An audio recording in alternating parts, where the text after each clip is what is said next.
Hello little buns, it is Steph. Welcome back to my home. I wanted today to address one of the most common misconceptions and also one of the most frequently asked questions that I get regarding transition. How do trans women change their voice? And if I am a trans woman, that's you, how do I change my voice? The misconception here is that hormone replacement therapy is going to change your voice. For transgender men, that is the case. Testosterone thickens your vocal cords, but for trans women, it's not. Hormone replacement therapy will not do very much to your voice at all. If you want to see my video explaining hormone replacement therapy, just click on the little link up here, or there'll be a link in the description box. When people undergo testosterone-based puberty, their vocal cords thicken. That means no matter what gender you are, if there's a lot of testosterone in your body, your voice is going to deepen. Estrogen, however, does not affect the vocal cords in any way. After the testosterone has affected your vocal cords, the changes are permanent and no amount of hormone therapy is going to change that. At 5 months on estrogen, which is right now, all of the changes in my voice have been through voice training, and sometimes, infrequently, but sometimes, computer editing. I want to make it very clear that not all trans people have to undergo voice training. Only do it if it's something that you want to do for yourself. If it helps to lessen your dysphoria or for any other reason, just make sure you're doing it for you and not for the approval of others. Otherwise, it's going to be a big source of negativity and frustration in your life. I promise you, I promise. Voice training is a difficult thing to grasp and to practice. I find myself slipping out of consistency all the time. That is probably the most difficult aspect of it, is training your voice to be consistent. Because some days you might have like a fantastic voice, you might be like, damn, I can do all of this. And then other days you might feel like, why can't I get there? Like, what is stopping me? And it's just, the hardest part is definitely being consistent. What I and many other trans women endeavor to do with voice training is to train my voice into a naturally softer tone and higher pitch. Everybody has a different goal with voice training, but that generally across the board in regards to trans women is usually what it's about. Usually. Another big misconception of a voice training is that it is only the pitch that needs to be trained. In fact, the pitch of your voice is one of the least important aspects of vocal feminization. The most important thing in vocal feminization is your speech patterns and the tone of your voice. While I know that your genitalia does not define what your voice is going to be like, I also know that we live in a world where people assigned male or female at birth are raised to behave very differently. This means as you grow up as a girl or a boy, you are going to subconsciously take on the vocal characteristics of the gender purely based on observing the people that you are told to aspire to be like. It was a mouthful. While that is the unfortunate reason many trans people want to train their voice, it is also something that you can use to help you. Before you even start training your voice, listen to people whose voices that you like. Listen to them speak, read poetry, sing, whatever. Just listen to the voices that you like. Try to notice aspects about their voice that you admire. This is really important. Think of somebody like that, keep them in mind. We're gonna call them your vocal goals, okay? It can be something unattainable. It doesn't have to be something that is considered achievable. Just think of the voice and think of what it's like and you're on the right page. The bottom line is learning any skill requires observation of the skill itself. Before I get into the techniques I'm using to actually train my voice, I want to do a vocal comparison. I'm going to speak a line from one of my very first videos from over a year ago, long before I started transitioning or training my voice. Here we go. I really just wanted to make this video because I felt like, when I was 11 and 12 and 13. I felt like, when I was 11, 12, and 13. And when I was really struggling with my confidence, with my appearance. And when I was really struggling with my appearance and my confidence. There was nobody that I could find anywhere online, in the media, anywhere that had a face like mine. There was nobody that I could find anywhere in media, online, anywhere that had a face like mine. There are 3 things you should have noticed from that comparison. First, pitch. Second, tone. And third, flow. Pitch, tone, and flow are the 3 things I train my voice to notice every time I speak in order to keep on moving forward with the vocal training. I'm gonna go over what I do for each of these things in order. Keep in mind that I've been training my voice for nearly a year now. Things will happen slowly, so don't feel bad if you can't stretch or manipulate your voice into the place you want it to be right away. I also learned from some voice teachers back in high school for other reasons, so the knowledge I gained from that overlapped a bit with this, so I had a bit of a head start. So just don't feel like it's gonna be an instant thing. It's not realistic. I promise you this will take some time. Eventually, these techniques will be so natural to you that it will be effortless to train every day. It's just like any other skill, it will take time. So, for the first vocal aspect, pitch. This one is tricky because it's the easiest one to make sound strange.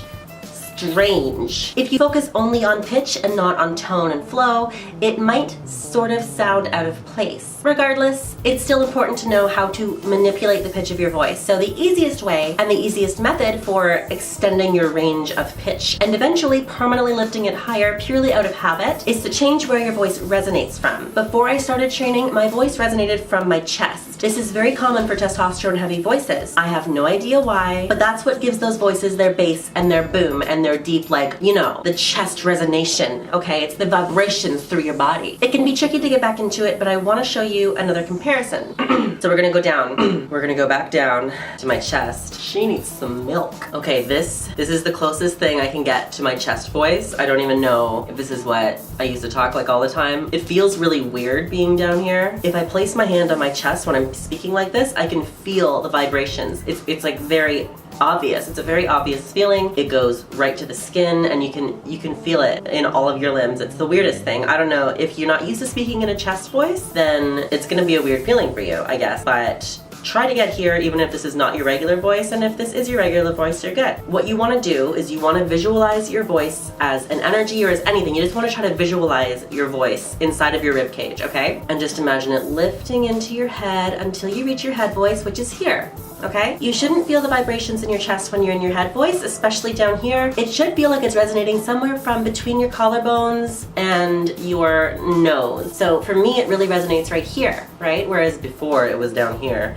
And it's a very clear difference in where you can feel the vibrations. So that's something that's a very obvious physical cue to help you understand where this voice should be placed. For some people, moving into head voice can create a nasally sound. That's not a bad thing. Just observe the changes as you move your voice around and just, you know, make mental notes of what you're noticing as you manipulate it. Try going back and forth between chest and head voice for a few minutes just so you can really notice the differences and get a grasp on how to move from head to from chest. I can't even speak. Oh my god. It's so weird. It's such a weird thing to do anymore. For the first month of training your voice, you may want to go through this exercise every day just so you can remind yourself how to move your voice from chest to head, and also to help permanently be able to visualize that change. The next vocal aspects actually go together pretty well. So those are tone and flow. Tone is the softness or the hardness that your voice has. You can have a harsh or a hard tone or a very soft and delicate tone. Hard tone is not to be confused with raspiness. It's not the voice texture so much as the roundness or the edge of the words or pronunciations. I know this can be a hard thing to sort of understand, but bear with me, I'll show you the differences in a second. Flow is the way that your words flow out of your chords, or the way that you join words and sentences together. You could also refer to it as speech patterns if you want, but I think flow just has like a nice flow to it, alright? These are much easier to manipulate and train than pitch, and also more important. So if you were trying to raise into your head voice and you're worried because it sounds kind of strange,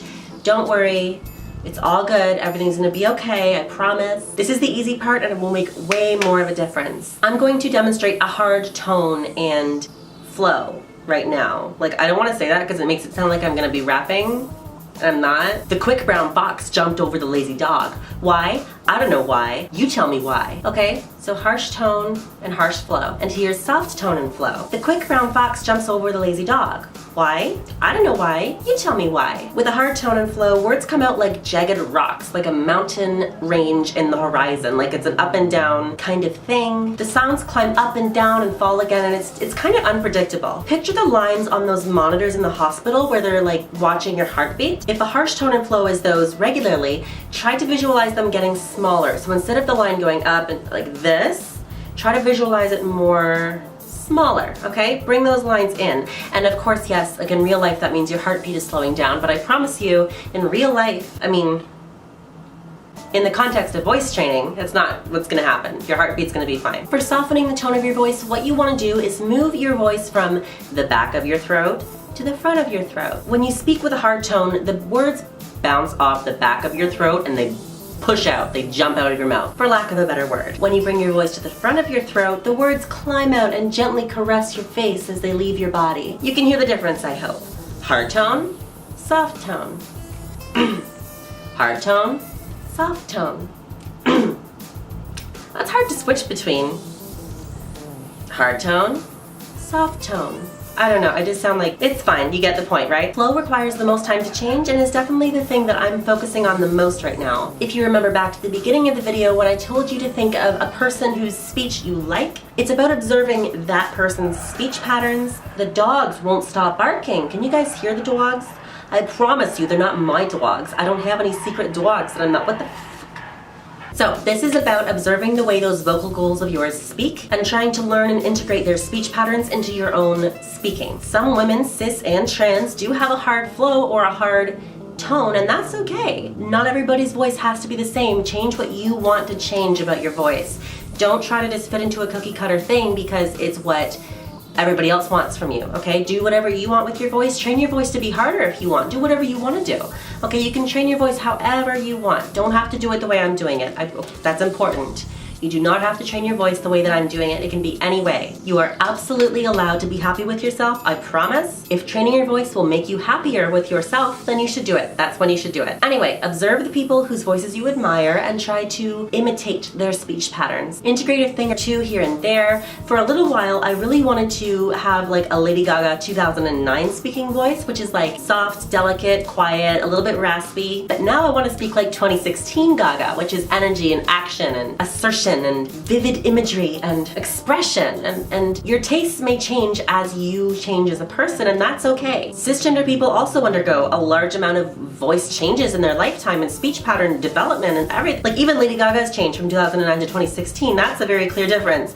So don't feel like you have to find a voice and stick with it your whole life, okay? You can train your voice for your whole life. You can change your voice every day. Do whatever you want. Do like that Batman chooses a voice thing from whatever, College Humor. I love that video, I'm sorry. We're just shrinking all of those changes down into a few years so that we can feel more comfortable, but don't feel like you have to stop or that you have to settle for a voice, okay? You can change your voice whenever you want. I think it's worth mentioning because I'm definitely gonna get questions about this.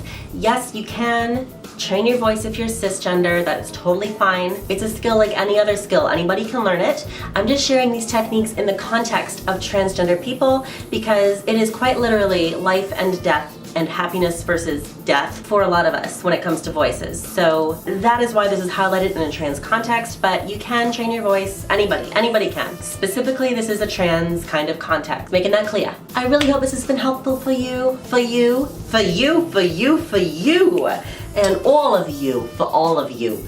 Hard tone. Feel free to share this with your friends so that they can learn about voice training too. Especially if you know trans people that want to train their voice to be different, send this to them. Maybe they'll learn something and hopefully they can start their journey off on the right foot. But don't go sending this to trans people that you don't know if they want to train their voice because that's just rude as hell, okay? Thanks. I will see you again very, very soon. Until next time, everything's fine. It's cool. Just be yourself. We're all gonna be okay. And I love you so much. Bye! I get a lot of questions about HRT, right? That's why I do my hormone update videos. What HRT is? What is it? That's what I get. What is HRT? You know, what is it? And it's not usually from people that watch my videos, but from people that know me in real life. I'm like, oh, my HRT